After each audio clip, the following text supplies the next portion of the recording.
I've gained certain insights from living abroad and experiencing life in 4 different countries. I started off in Venezuela and then moved to Bolivia and then Peru and El Salvador and then came back here for high school.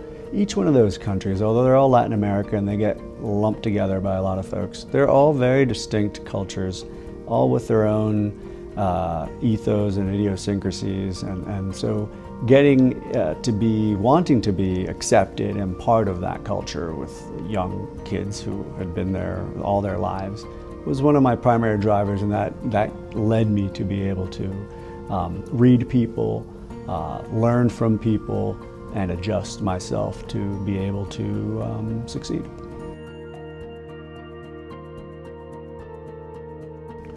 Letting others know not only what you've done successfully in the past, but what you're able to do is one of the primary challenges we have as KPMGers or members of the HLN.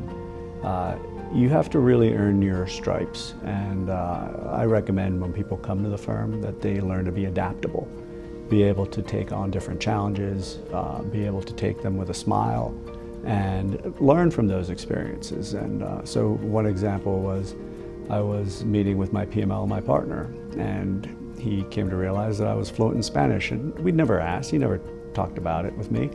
And so I expressed a little bit about what we do with the HLN. He'd been a sponsor of those activities in the past, and we got to talking about the things that we did, and he didn't know a lot of the things that we did. So lo and behold, a couple weeks ago, we received an RFP for representing a company that's based in the United States but has operations in Colombia to do a project down there. And he approached me to see if I would lead it. And when I came to the firm, I'd always been excited to try to do more international projects. But it's hard to get those aligned when you're busy going from project to project doing things. You don't have time to plan those things in your career. So having that come up to me and having him come up to me and say, this is a project I think we could win. And then we started talking. He was like, actually, very few people have the expertise, the specialization, the specialized skills and knowledge to satisfy this RFP. But no one has the fluent Spanish-speaking person who has this specialized knowledge. So I think this makes us a clear differentiator. And he said, we're not going to be competing here, we're the ones to beat. So it was really comforting to say, hey, now we're leveraging something that is more cultural in making KPMG a clear winner.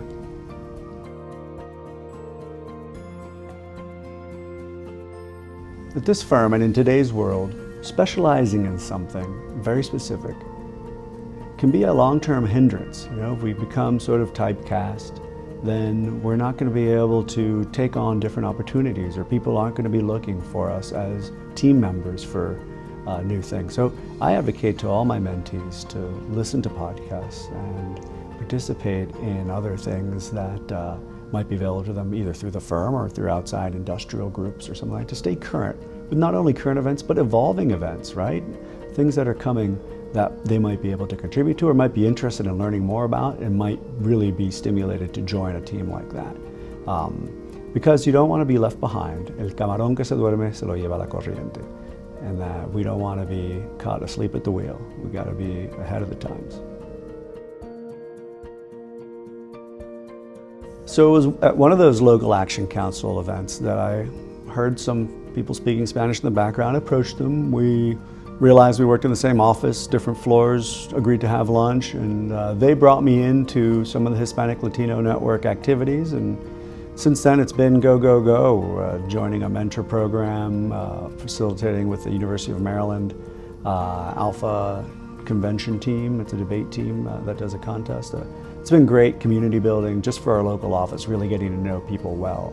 And as a result of that greater involvement, Armando Mieles, who became the partner champion, invited me to be the local office chair for Washington, Baltimore, and Virginia. And we couldn't be more thrilled. It's been a year of continuous evolution in our program, and I think we've got good things to come.